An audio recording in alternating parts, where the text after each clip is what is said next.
What is up, everyone? Circon here, bringing you guys another video. Today we're taking a look at the Tiger P, the most overpowered tier 7 heavy.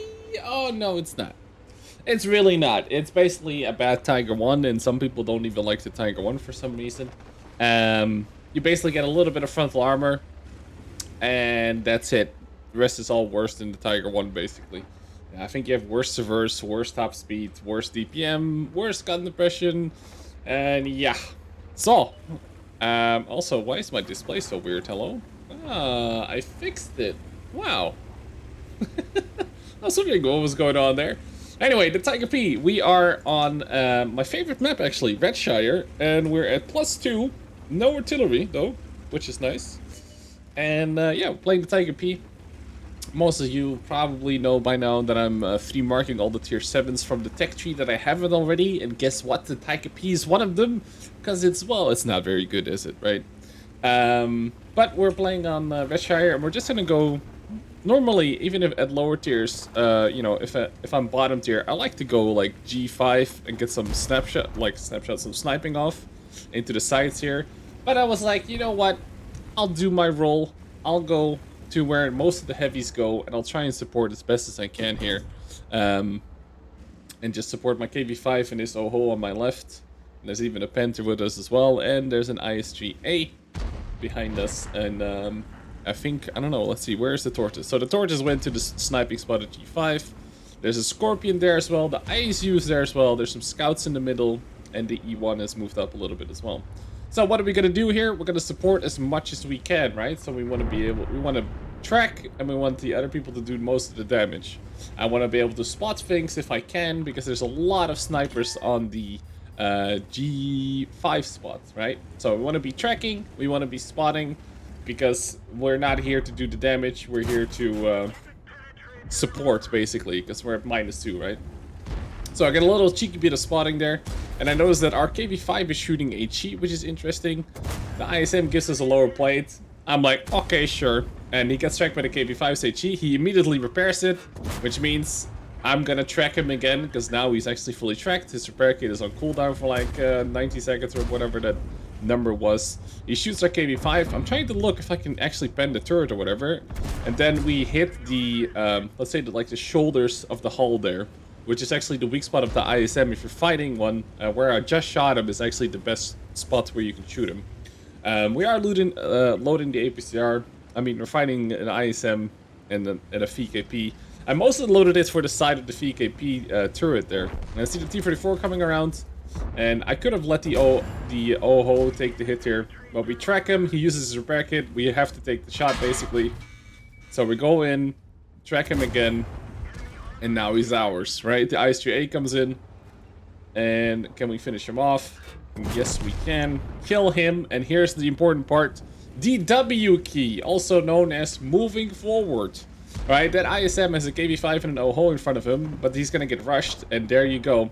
There's always... So this Scorpion spot is really bad, right? This... I don't know what this guy is doing. This spot, and I think there's one behind it as well, you can actually shoot from cover into the heavies that are to my right. And obviously they can shoot me as well, because I can see them. But this lane of fire, you literally see it right here.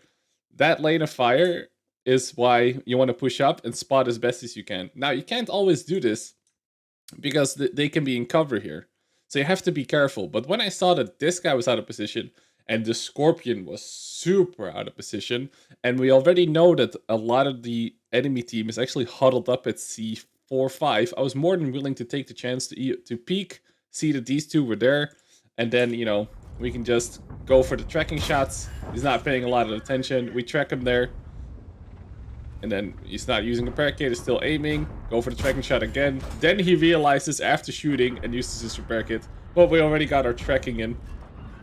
Put a cheeky shot into the T-34-100, finishing him off and getting full spotting on him. We see the EBR running away, and the TLC is there, and the TS5 is to the left there. So if we can get a side shot. No, we can't. But again, we get the spotting. So we're already up to almost 3,000 assistance damage. And that is what you want to do when you're bottom tier. It's not, you know, not all that fun most of the time. Can we get this cheeky shot? Side. Oh, perfect. Perfect. So now it's just a TL there. the TL1 LPC, and the standard B to my left. The standard B is about to get like pincer moved by me in the IS-3. We're no longer spotted, so the hill's not going to shoot me from the C5 spot. We're going to move in. Standard B shoots the IS-3. We hit him on the move. We don't really, like, at those ranges, this gun is fairly reliable if you don't need to hit a weak spot, so you can just shoot that on the move. Now we load into the AP, because we're going to be shooting a lot of tier 7s and weakly armored targets. And we're going to make our way to one of these bushes on the hills. And because we're so slow, we should be unspotted by the time we reach it, so we just make our way as fast as possible.